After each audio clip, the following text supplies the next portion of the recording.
bless you in the name of Jesus. We praise you. We glorify you. We acknowledge you.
Sa ngalan ng Ama at ng Anak at ng Espiritu Santo. Amen.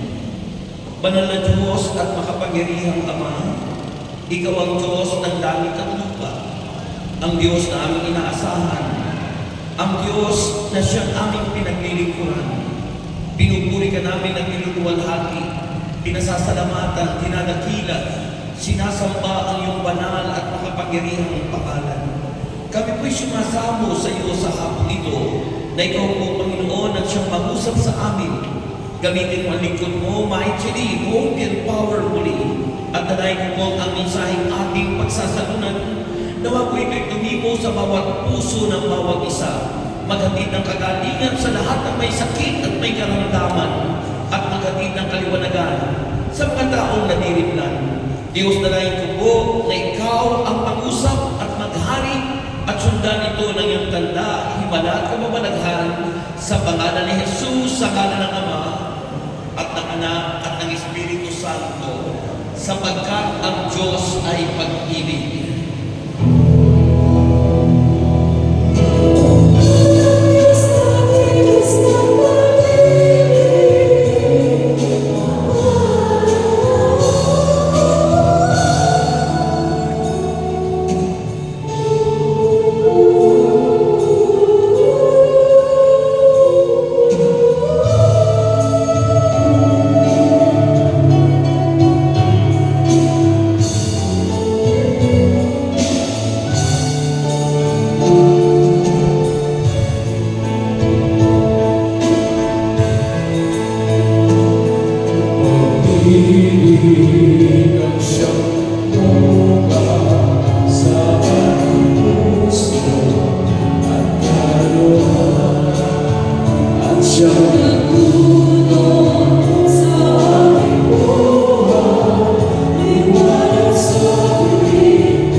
yung pinagtamtam. At sabihin natin, welcome, Holy Spirit. Sabihin natin, take over in my heart. Our gospel for today is taken in John chapter 12, verses 20 to 33. John chapter 12, verses 20 to 33. At ito ang wika ng kanyang salita. May ilang Grekong dumating.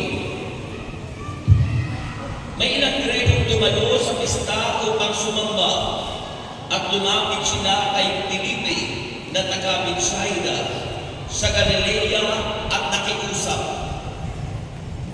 Ginoo, nais po naming makita si Jesus. Ito'y sinabi ni Felipe kay Andres at magkasama silang nagsabi nito kay Jesus. Sumagot si Jesus, dumating na ang oras upang luwalhatiin ang anak ng tao. Baka tandaan ninyo, hanggat hindi nahuhulog sa lupa ang butil ng trigo at mamatay, mananatili itong nag-iisa. Ngunit, kung ito'y mamatay, mamumunga ito ng sagana. Ang taong nagpapahalaga sa kanyang buhay ay siyang mamawalan nito. Ngunit, ang taong hindi nagpapahalaga sa kanyang buhay sa daigdig na ito ay siyang magkakaroon ng buhay na walang hanggan. Ang naghahangad na maglingkod sa akin ay dapat sumunod sa akin. At saan man ako naroon, ay naroon din siya. Pararangalan ng Ama ang sino mang naglilingkod sa akin. Ako'y nababagabag ngayon. Sasabihin ko bang, Ama, huwag mong hayaang sumapit sa akin ang oras na ito ng paghihirap? Hindi. Sapagkat ito ang dahilan kung bakit ako naparito upang danasin ang oras na ito. Ama, luwalhatiin mo ang iyong pangalan. Isang tinig mula sa langit ang nagsabi, niluwalhati ko na ito at muli kong luluwalhatiin. Narinig iyon ng mga taong naroon, kaya sinabi niya, kumulog. Hindi naman. Sabi ng iba, nagsalita sa kanya ang isang anghel at sinabi sa kanila ni Jesus, ang tinig na iyon ay ipinarinig para sa inyo at hindi para sa akin. Panahon na upang hatulan ang mundong ito. Panahon na rin upang hatulan ang pinuno ng mundong ito. At kung ako'y naitaas na, ilalapit ko sa aking sarili ang lahat ng tao. Sinabi niya ito upang ipahiwati kung paano siya mamamatay. Mga kapatid, ang mabuting balita ng ating kaligtasan. Itaas ang lahat ng prayer request at lakas may tayong manalangin. Ama namin Diyos, basbasan niyo po ang mga prayer request na ito na amin pong iniaalay sa iyo. Ama, nagtitiwala kami sa iyong katapakan na ang lahat ng aming mga kahilingan ikay Diyos na tumutugon. Kaya Ama, nagkakaisa po kami, oy answered prayer na. And Lord, pangako mo, ibabalik mo sa amin ng maraming pagpapala sa iba't ibang paraan ang aming mga alay at handog. Sa pangalan ni Jesus, ang lahat ay magsabi ng Amen. Okay, pwede na po tayo maupo at palakpakan natin ang Panginoon ng malakas. Grabe ko, yung palakpakan ko sa Panginoon. Okay, magandang hapon po sa inyong lahat. Lahat po nang sumagot, answered prayer.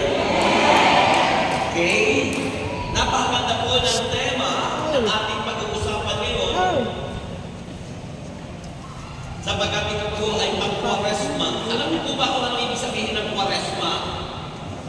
Ha? Alam niyo po? Ano po ba ang ibig sabihin ng Kwaresma? Sa English ay Lent, ano? Lent. Lent. Past tense ng Lent. Pahiram. Diba? Pinahiram. So makikita po natin, napakalaga ng word ng Kwaresma. It came from the root word na 40, 40 araw. Si Moses, hindi lang po araw, taon, 40 taon na si Moses ay nakipagtipan sa Diyos. At nang siya'y bumaba na doon sa bundok ng Sinai, ay hindi na siya makilala ng mga tao. Kaya yung mga tao, ano ginawa? Sila ay nag-over ng mga alas nila, mga ginto, at sinamba nila yung buya. Kasi akala nila, sa tagal ng panahon ng 40 taon, akala nila patay na si Moses. Wala na. Pero after 40 years, namugi na yung buhok ni Moses. Di na nila makilala. Hindi dahil sa puti ng buhok, kundi dahil yung anointing, yung glory ng Diyos ay nakikita sa mukha ni Moses. May kausap mo ba ako? Isipin mo, nagningning. And that is the significance of our Kwaresma, no? Cleansing, paglilinis. Hindi natin mabibigyan kalukuran ng Diyos unless na tayo po'y maging karapat-dapat. Kasi ang tema po ng ating gospel ngayon is glorifying God. Na dapat manwalhati ang Diyos. Na dapat iparangalan ang Diyos. Na dapat nabigyan kalukuran ang Diyos. Sabi ng Hebreo chapter 11, di ba? Verse 6. And without faith, you cannot please our God. Ang sino mang taong walang pananampalataya sa Diyos ay hindi mo mabibigyan kalukuran ang ating Yahweh El Shaddai. Hindi natin mabibigyan kalukuran. Salamat po sa tatlong pumalakpak sa pagkalukuran.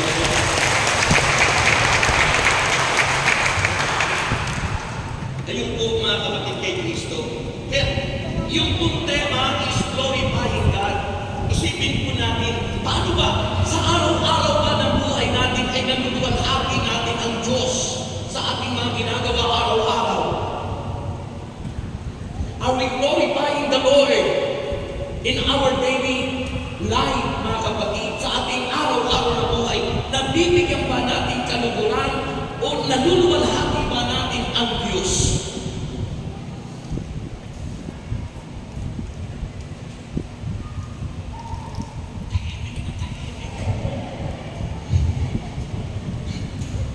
Kasi dapat ating itanong sa sarili yun eh. Yung bang araw-araw natin ginagawa, nalulunod ba ang Diyos? O baka naman hindi? Kasi baka ang araw-araw natin ginagawa, ang sinasabi natin, mare, anong tumama?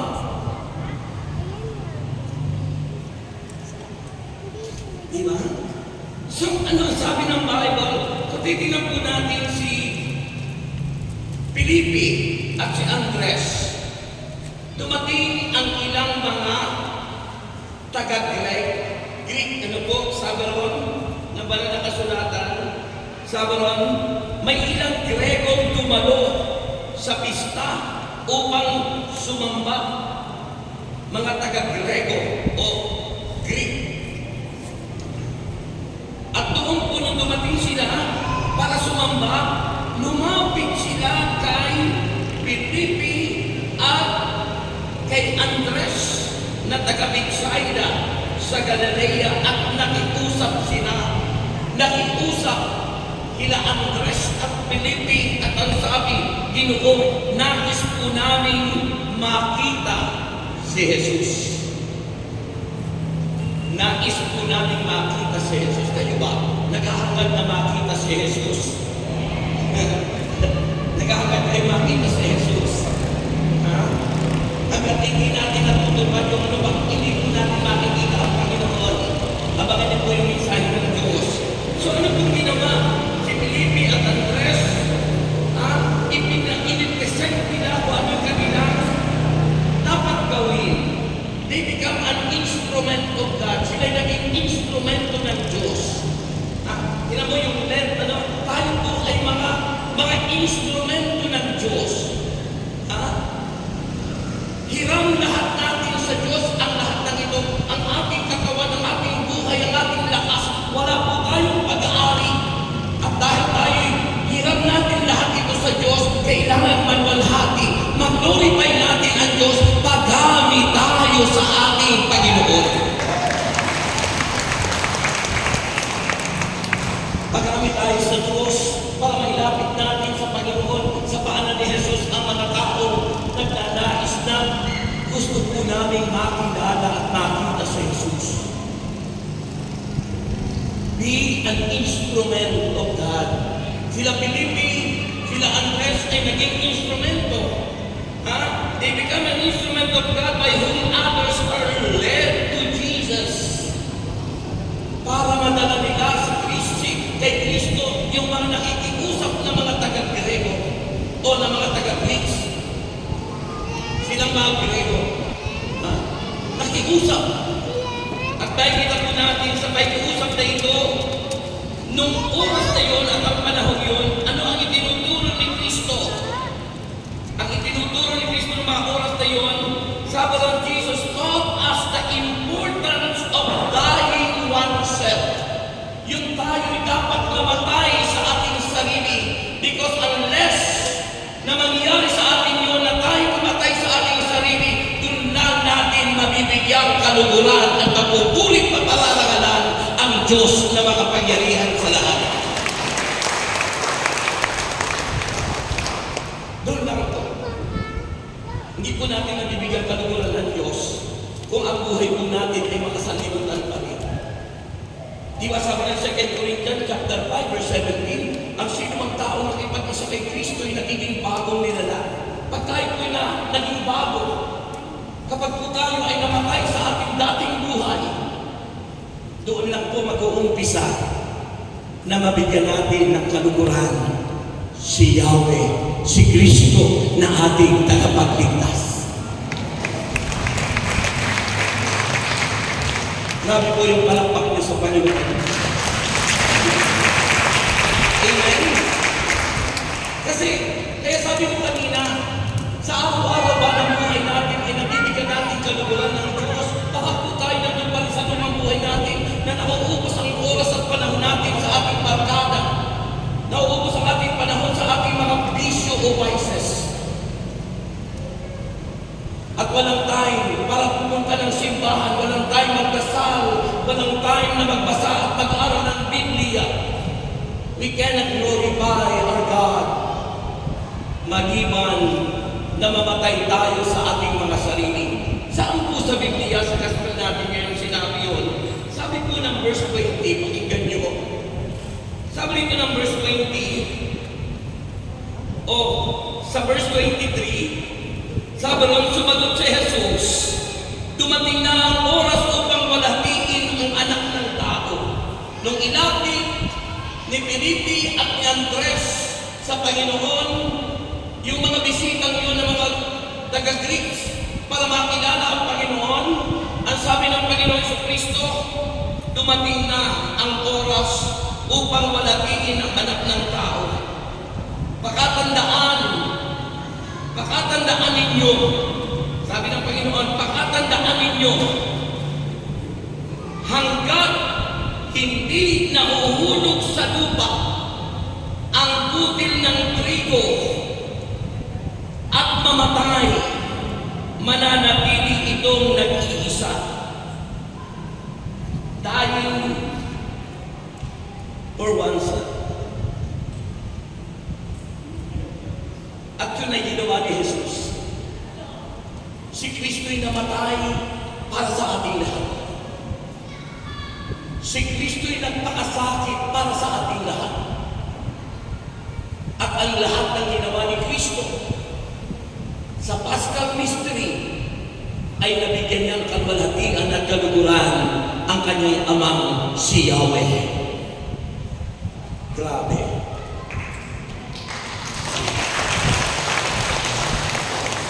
Amen? Ganun din po sa atin, mga kapatid kay Kristo. So, napakalaga yung dying to oneself. Yung tayo mamatay sa ating lumang buhay. At pag tayo namatay sa ating lumang buhay, nabubuhay tayo ngayon at nabibigyan natin kaluguran ang ating Panginoong Jesus. Kaya sinabi yun dito sa verse 23 na sinasabi niya, sabi ng Panginoon, sabi ng verse 23, dumating na ang oras upang luwalhati ng anak ng tao. Pakatandaan ninyo, hanggat hindi nahuhulog sa lupa ang butil ng trigo at mamatay, mananatili itong nag-iisa. Ngunit, kung ito'y mamatay na, mamumunga ito ng sagana. Kapag hindi po nangyari sa buhay natin na tayo mamatay sa ating sarili, nag-iisa ka, hindi ka pwedeng samahan ng Diyos. Pero pag tayo ng bagong buhay, ano sabi ng 1 Corinthians chapter 3 verse 16, kapag tayo ng bagong buhay, ang Diyos ay mananahan sa atin magpakailanman.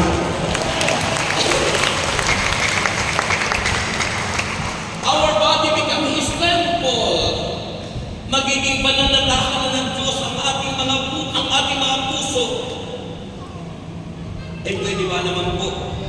Pwede po ba naman manahan ng Diyos kung ang puso natin puno-puno ng galing po o tinanakitan po sa ng loob? Hindi pa nagbago ang buhay natin doon. Hindi pa namatay tayo sa sarili doon. Kung ang nag-ahari sa atin ay galing po o tinanakitan po sa ng loob. Makasanlibutan na pag-ayos sa mundong ito. Yung po ang nais ng Panginoon na mabago tayo upang maluwalhati natin ang Diyos sa araw-araw ng ating buhay. Nagbago ang buhay natin at dahil sa pagbabagong yun, ang Diyos ay nananahan sa puso nating lahat. Amen! Amen! Yun po yun. Yun po yun. Sabi ng Panginoon sa ating St. Paul, sa kanyang mga letters, sabi ron, hindi pwedeng magsama at bumukal sa isang bukal ang tubig na alat at tubig na taba. Ibig sabihin nun, hindi po pwedeng maghari ang Diyos sa atin unless we encounter Him in our lives. Diba? Pag na-encounter natin ang Panginoon sa ating buhay, tiyak magbabago tayo. Pag na-encounter po natin si Kristo sa buhay po natin, kasi wala namang pwedeng magbago sa buhay natin kundi ang Diyos. Mahina. Wala po pwedeng magbago sa buhay natin kundi ang Diyos na makapangyarihan sa lahat. Amen po ba? Amen po ba? So yun po ang napakalaga, mga kapatid Kristo.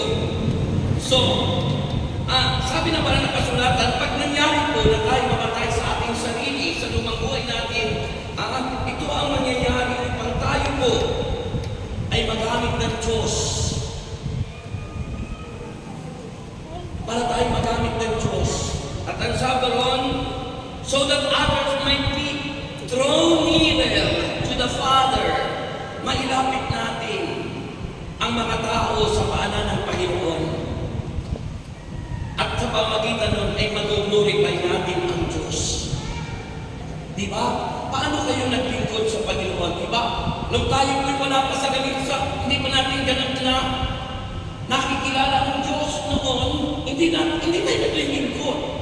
Mas mahalaga sa atin ang sanlibutan, mas mahalaga sa atin ang chismisan, yung pakikipag-away minsan. Pero nung ma-encounter natin ang Panginoon, nung makilala natin ang Panginoon, nung marinig natin ang pinig ng Diyos, nagbago ang ating buhay, nagbago ang ating pananaw, nagbago ang takbo ng ating pamumuhay sapagkat nabibigyan mo na ng kaluguran ang ating Panginoong Jesus. Grabe po yung palakpak niyo sa Kanya. Amen. So yung po yun, mga kapatid. So, maliban na ang butil ng trigo ay mahulog sa lupa, ibig sabihin, be humble. We are human. Human, it came from the root word humus. Humus, it became, yung po ibig sabihin ng humus is putik, lupa. Human, humus, ibig sabihin, ang tao'y dapat nagpapakumbaba.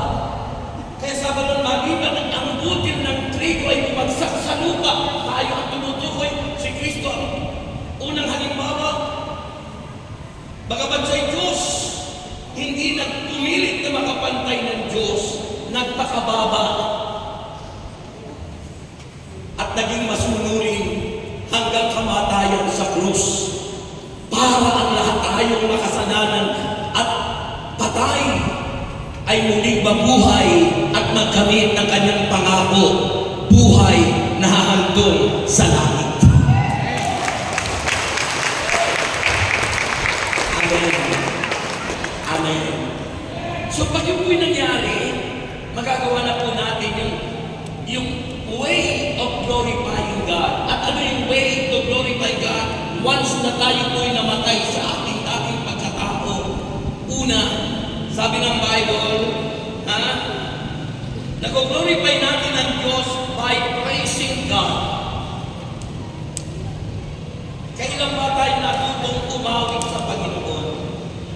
Di ba nung nabago yung buhay natin, nung namatay tayo sa dati nating pagkatao, samantalang nung tayo ay nabubuhay sa kalibutan, hindi natin alam yung awit para kay Lord.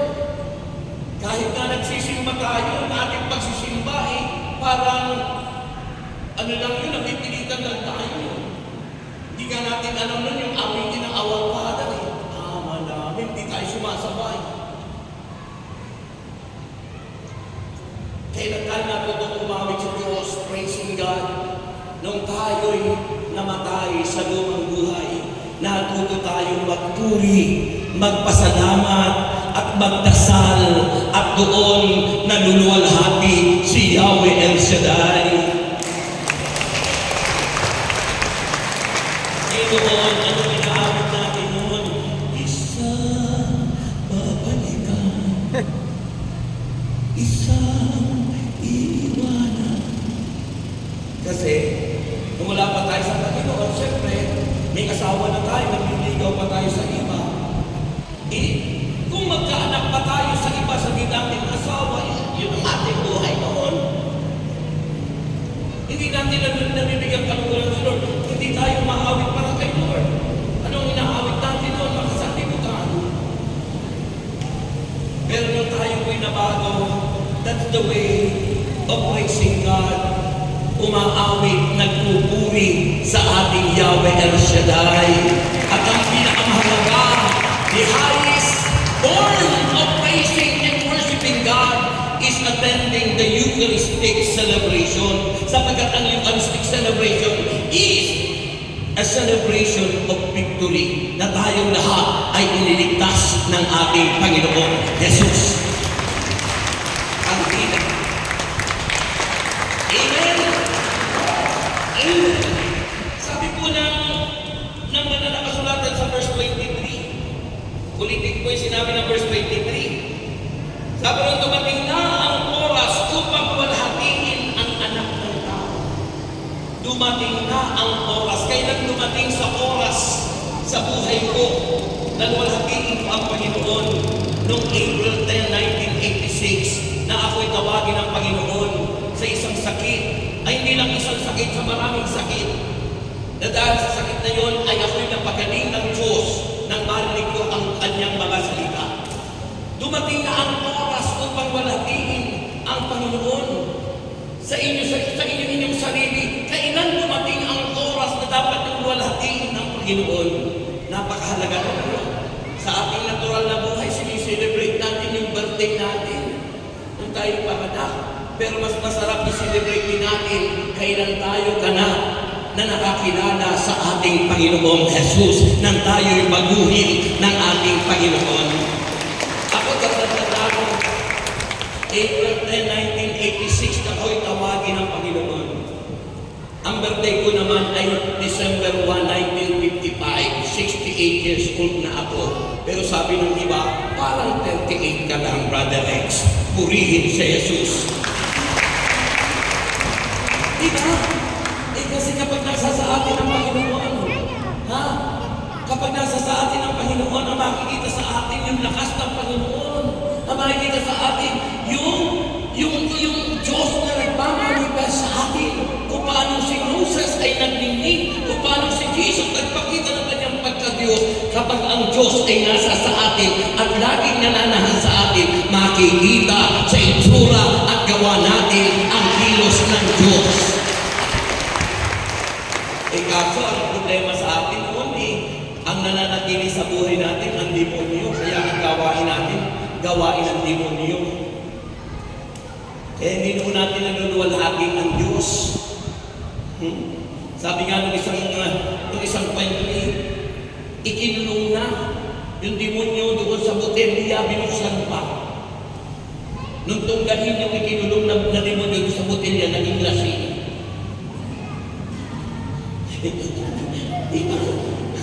Iyon po yung mga kapatid kay Kristo.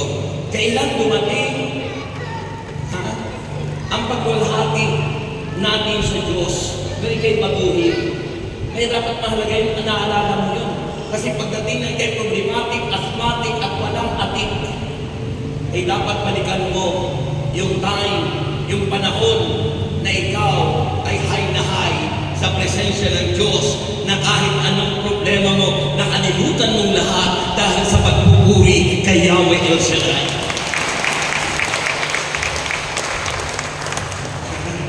Kaya pag kayo ay may problema at talagang parang gusto niyo nang bumigay, down na kayo, balikan niyo. Sabi sa Book of Revelation, balikan mo kung kailan ikay high na high sa Lord. Balikan mo yun para maluwalhati natin ang Panginoon. Amen. At pangalawa, sabi ng Bible, so by praising God, yun po ang una, by praising God. At ang pangalawa, by living for God, yun tayo'y mabuhay kasama ang Diyos, walking with God.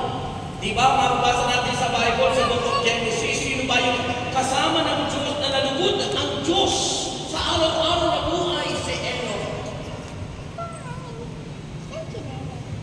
Sa araw-araw ba natin pagmumuhay ay kasama natin ang Diyos? Pag lagi natin kasama ang Diyos sa araw-araw natin ang mabuhay, hindi ka makapagsasalita ng mura, laging mahal. Hindi ka makapagmumura kasi kasama mo ang Diyos. Ikaw sa ba ako? Walking with God. Living for God. Yung mabuhay tayo para sa Diyos. Sabi po ng verse 25 ng gospel po natin, ano sabi ng Bible? Sabi ron, ang taong nagpapahayag ng kanyang buhay o nagpapahalaga ng kanyang buhay ay siyang mawawalan nito. Yun tayo noon. Hindi pa tayo binago ni Lord. Pinapahalagahan natin ang ating buhay. Galit agad tayo pag tayo nasaktan. Pinapahalagahan natin ang ating sarili. Pero sabi naman ng kasulatan, ito, sabi ron, ang taong nagpapahalaga sa kanyang buhay ay siyang mawawalan nito. Ngunit ang taong hindi nagpapahalaga sa kanyang buhay, sa daigdig na ito ay siyang magkakaroon ng buhay na walang hanggan. Grabe ko yung palakpak niya sa Lord. Yung nagpapahalaga sa kanyang buhay, hindi pumupunta sa ganitong gawain, iniisip niya, baka nakawan. Walang tayo sa Lord. Ganun tayo nun. Ganun buhay ko nun. Kasi mahalaga sa akin yung sarili ko. Kailangan ingatan ko, baka ako magkasakit, kailangan ko may ganang tayong lahat na iniisip natin. Kasi yung nag-iingat ng kanyang buhay, siyang mawawalan nito. Ngunit ang mag-alay ng kanyang buhay para kay Kristo ang siyang magkakamit noon. Magpagkailanman, ikaw pa rin, Jesus. Di po ba? Yun tayo nun eh. Iniingat natin sa sarili. Kaya tayo, ayaw natin na tayo masasaktan. Ayaw natin na tayo mapagsasabihan. Matampuhin tayo nun. Mapagsabihan tayo, nasasaktan tayo ang ating kalooban. Ayaw natin because iniingatan natin ang ating sarili. Ngunit sabi ng Panginoon, ang nag-iingat ng kanyang buhay at siyang mawawala noon, ngunit ang mag-alay ng kanyang buhay alang-alang kay Kristo ang siyang magkakamit noon. Purihin siya. Amen! Living for God. Mamuhay tayo kasama ang Panginoon. Dahil kung kasama natin si Lord, sabi ng Proverbs 16:3, commit to the Lord whatever you do. Itiwala mo sa Diyos lahat ng gagawin mo dahil kasama mo siya. The secret owner of your business is God, not you. Dahil tayong lahat, pahiram lang sa atin, lend, inahiram sa atin ang lahat ng yan. Wala tayong mga pag-aari. At wala tayong may pagmamalaki. Bumili ka ng bahay ngayon, dahil ang panahon hindi na sa iyo yun, may iwan mo yun. Bumili ka ng sakyan ngayon, mawawala rin yun. Pag ikaw ay nag-iingat ang iyong sarili, pag may nung nangyari sa sakyan mo, galit na galit ka, makipag-away ka, makipag-tato ka. Ng isang linggo, tinangga kami, kaya may damage yung sakyan ko, pero tahimik lang ako. Bakit? Hindi naman sa akin yan, dahil lang yan sa akin ni Lord. Pag ako nakipagtalo, ano ang maging mangyayari sa akin? Di tayo pag nag-iingat ng sarili natin, ayaw natin na tayo matatapakan. Pero si Kristo, tinatakan, dinuraan, pinagpasa ng krus para sa ating lahat. Ayaw mo maging tulad ni Kristo na tinatakan, ayaw mo maging tulad ni Kristo pinagpasa ng krus. Ayaw mo tulad ni Kristo dinuduraan. Kasi nag-iingat tayo ng ating buhay. Pag iniingatan mo ang iyong buhay, negatitin na kundi sa iyo, galit ka na kaagad. Napagsabihan ka ng minister mo, andan mo ng salita. Samantalang kaya sinasabihan ka ng minister mo, mahal ka niya. Mga bata na sinasabihan ng magulang, gagaling tayo minsan sa ating mga magulang, samantalang yun ay para sa ating lahat. Bakit gano'n? Kasi nag-iingat tayo ng ating buhay. Pero kung nag-iingat tayo ng buhay natin yan, tayo mawawala niya. Ngunit ialay natin ang buhay natin sa Panginoon, living for God. Pag tayo na buhay para sa Diyos, doon malulugod ang Diyos at kakamtin mo ang kanyang pangako, ang buhay na hahantong sa langit. Ang buhay na hahantong sa langit. Mga kapatid, alalahanin niyo ang mensahe ng Kwaresma to change our mind, to change our heart, and to change our action. Baguhin na natin ang ating isipan, baguhin natin ang ating puso at ang mga ginagawa natin hindi kalugod-lugod sa Diyos. Baka tayo nag-uumpisal nga, pero lahat ng ating kinukumpisal, kung ano yung kinumpisal natin isang taon yung panil, ibig sabihin, paulit-ulit natin ginagawa. At paulit-ulit natin sinasabi sa ating kapitbahay, Mare, anong tumama?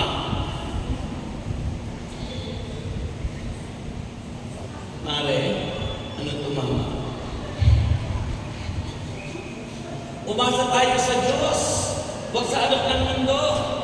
Umasa tayo kay Kristo, sapagat yan ang pangako ng Panginoon.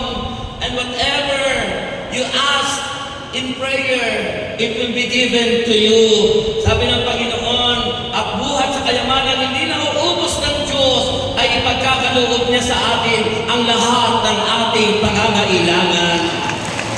And when God will supply our needs according to His riches and glory, I never read in the Bible that Lotto can supply all our needs. I never read in the Bible that wedding can supply all my needs. But I read in the Bible that God will supply all our needs according to His riches and glory through Christ our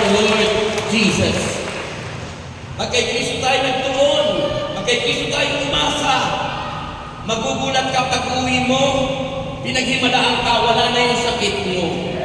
Pero pag inaasahan mo ay kung ano mga bagay sa mundo, tulad ng babaeng dinudugo, naubos lahat ang kanyang kayamanan, na bankrupt siya, hindi pa gumaling. Ibig sabihin walang magagawa ang mga kayamanan natin. Ngunit ang Diyos na nakilala natin may magagawa sa ating mga buhay. Amen. O Diyos po tayo umasa. Huwag sa alok ng sanlibutan. Umasa po tayo sa Diyos. At pag tayo umaasa sa Diyos, nabibigyan natin kaliguran ng Diyos. At magkakaroon ka ng time. Laki-laki ng ating simbahan, pero ilan yung nagpupunta? Basag na raw yung kampana, wala kang dumarating. Panawagan po yun to glorify God. And finally,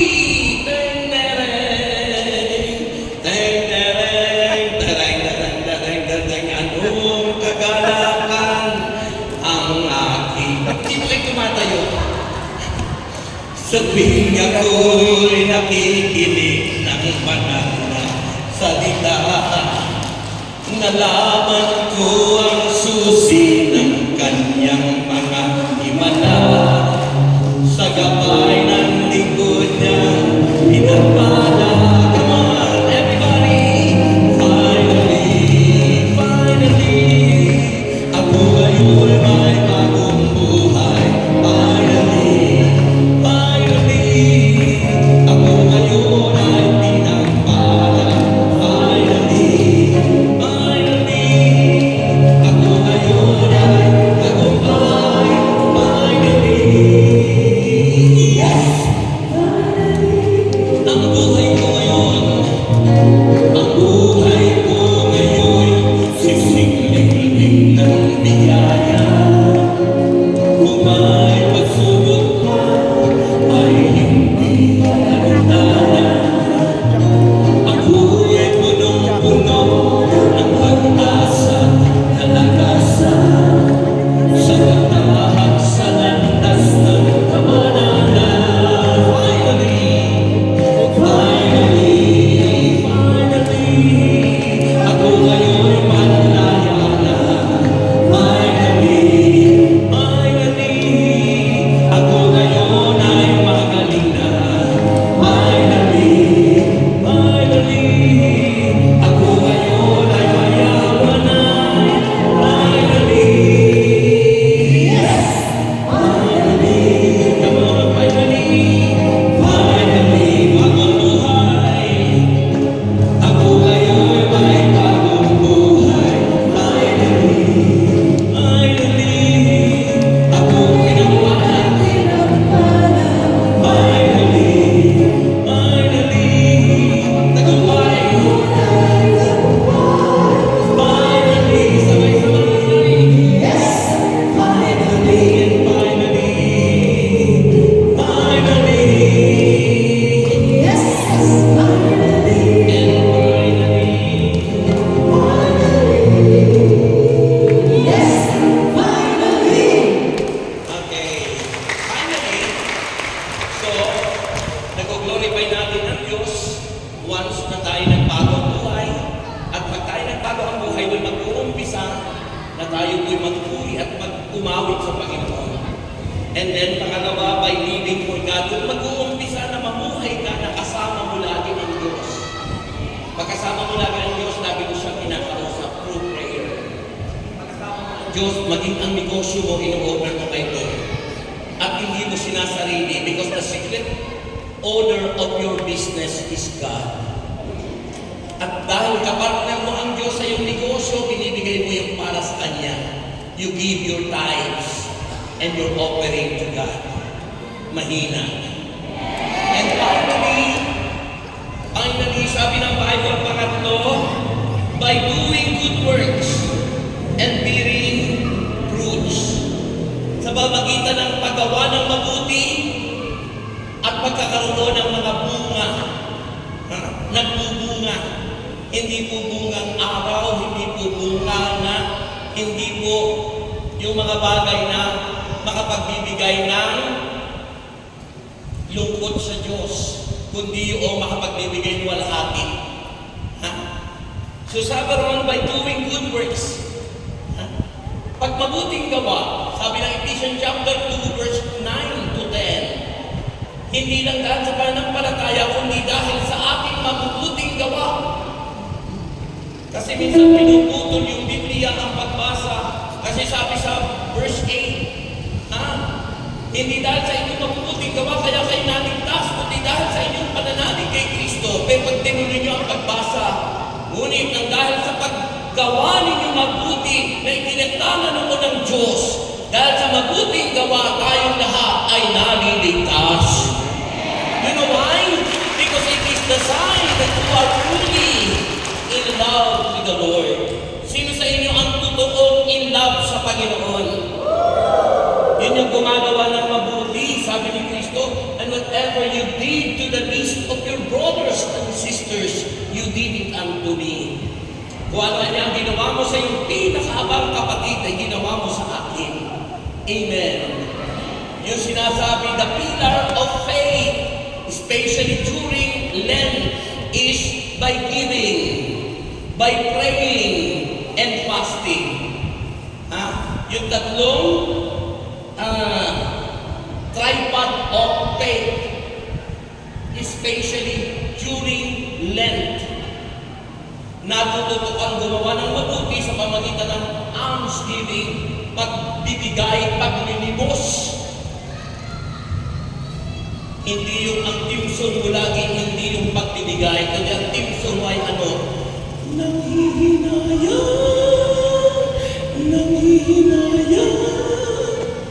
ako. Diba, usually po tayo mga tao, no? Pag tayo po dumating na yung pagbibigay sa Diyos, pipiliin natin yung pinakamaliit na bills doon po sa ating wallet. At minsan iisip natin, pupunta tayo ng simbahan, kukuha ka na agad ng 20 pesos. At yun ang iyong ibibigay.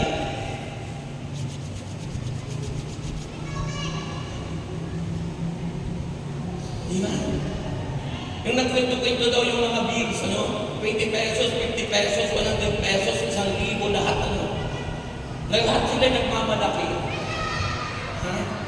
Sabi daw ang 1,000 piso, malaki, pinakamalaking bill sa sabi daw dahil ko kayo mga 20 pesos, napupuntahan ko ang mga sikat na hotel, lahat na sikat na restaurant.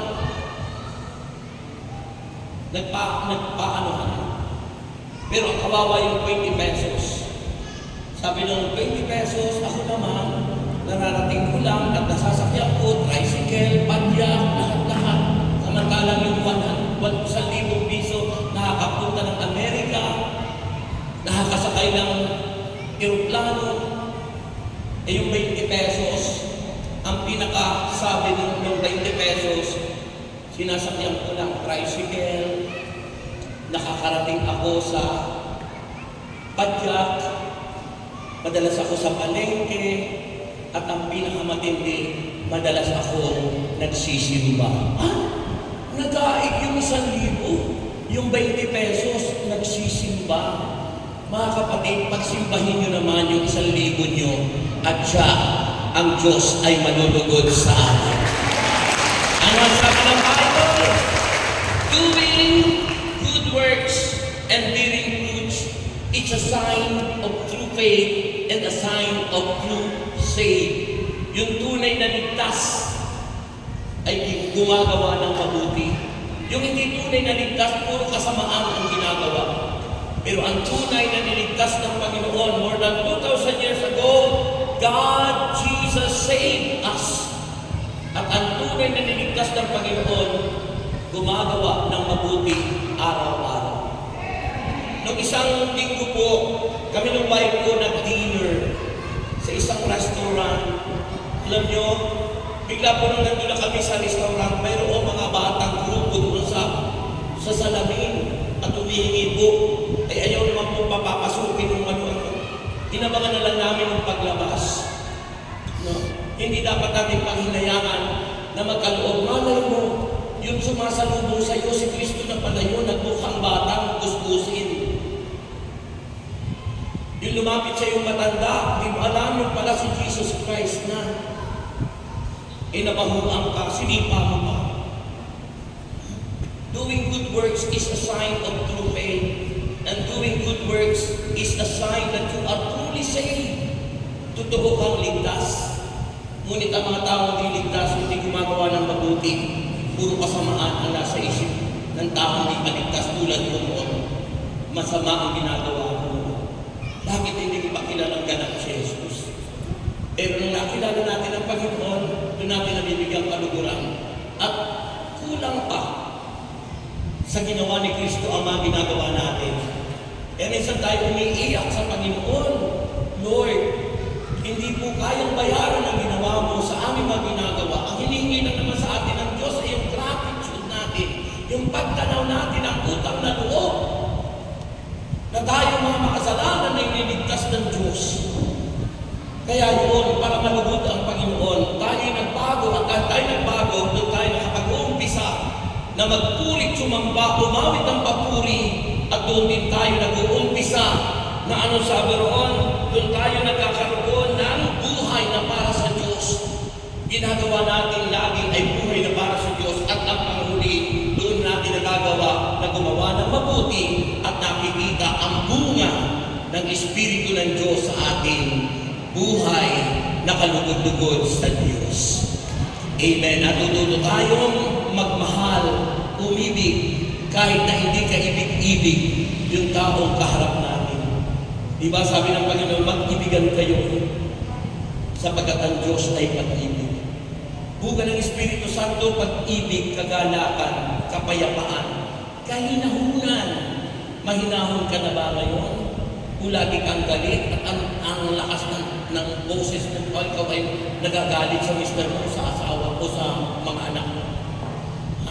Pag-ibig, kagalakan, kapayapaan, kahinahunan, kabutihan. Mabuti ka na ba? Kabutihan, katapatan, tapat ka na ba? Di mo na ba pinupuntahan yung kumpare mo na dati nung pinagpapalit mo kay mister?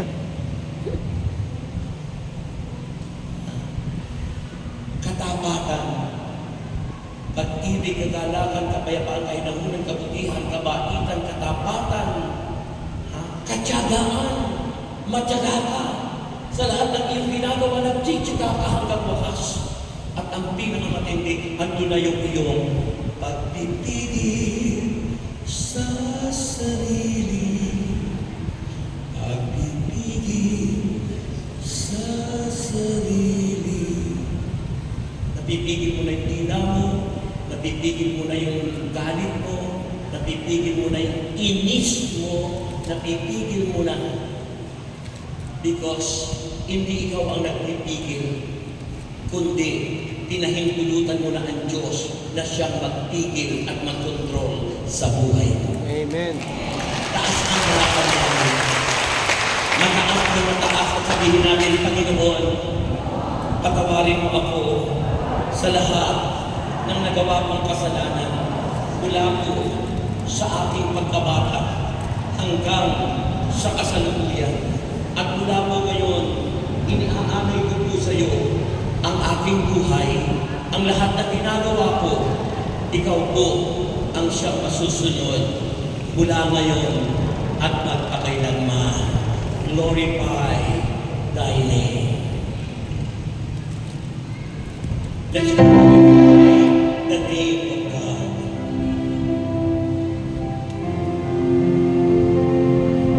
Taas ang mga kamay at sambahin natin siya. Glory. Amen.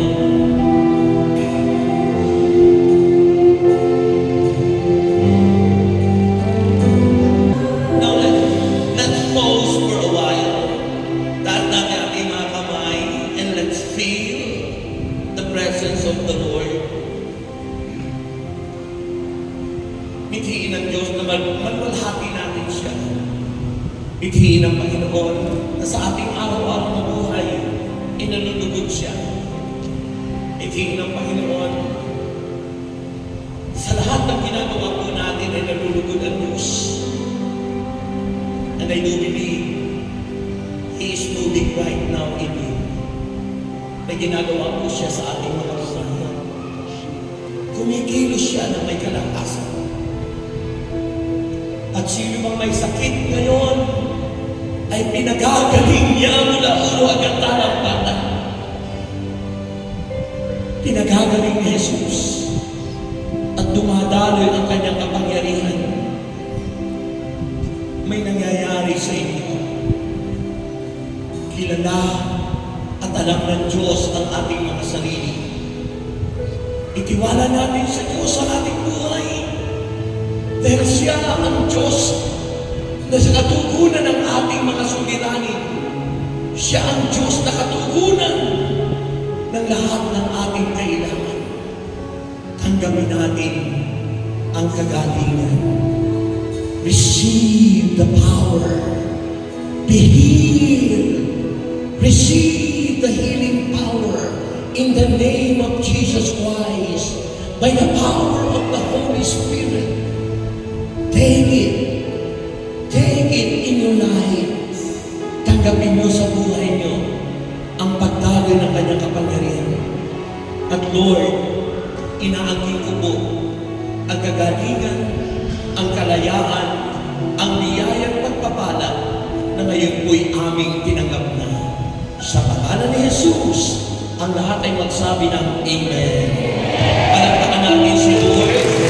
Sabihin mo ngayon, I am healed. Sabihin mo ngayon, magaling na ako. Sabihin mo ngayon, I am strong. Malakas na ako. Sabihin mo ngayon, I am rich. I am rich. Mayaman na ako. Because of what the Lord has done for us. Di ba inaawit natin yan? Because of what the Lord has done for us. Sabi ng servant leader, madalas sinasabi, kung ano ang iyong isipin at sabihin, yun ang mangyayari sa inyo.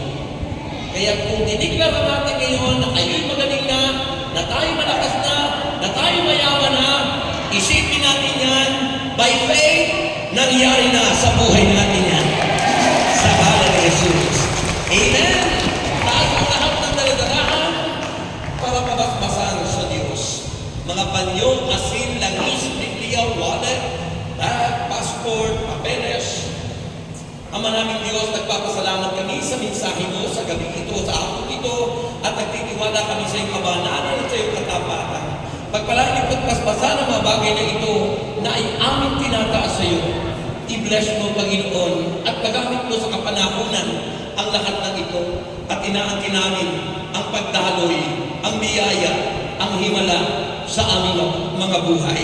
Sa ngalan ni Jesus, ang lahat ay magsabi ng Amen. Amen.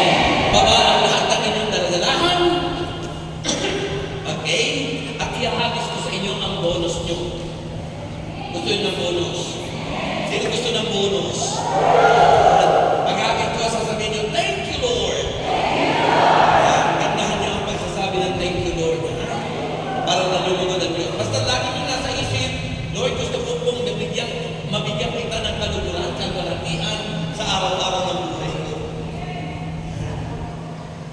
Dahil iba na ang buhay natin ngayon. Di tulad ng dati. Okay? And may the Lord God bless us all now and forever.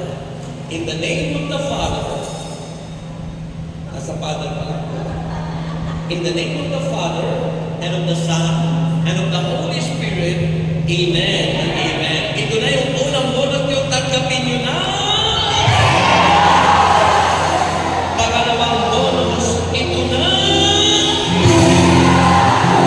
And finally, ito na, pangatlo! God bless you!